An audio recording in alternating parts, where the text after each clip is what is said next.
បណ្ដាប្រទេសនៅលើពិភពលោកកម្ពុជាស្រឡាញ់សន្តិភាព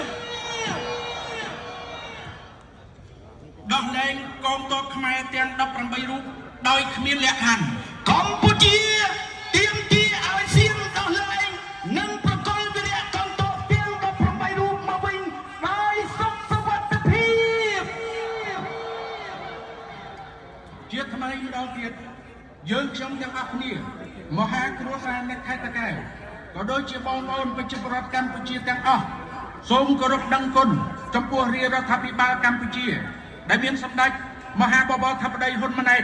នាយករដ្ឋមន្ត្រីដែលបានពុះពៀគ្រប់ឧបសគ្គនៅក្នុងការដោះស្រាយបញ្ហាជំនួបព្រំដែនកម្ពុជាថៃនៅតាមច្បាប់អន្តរជាតិច្បាប់ជាតិនិងអន្តរជាតិដោយសន្តិវិធីសូមគោរពសរសើរដល់វីរៈកងទ័ពជួរមុខទាំងអស់ដែលបានលះបង់អស់កម្លាំងកាយចិត្តដើម្បីបុព្វហេតុការពារបរណភាពទឹកដីឲ្យបានគង់វង្សនិងភាពសុខសាន្តរបស់ប្រជាជនខ្មែរនិងសូមគោរពដឹងគុណ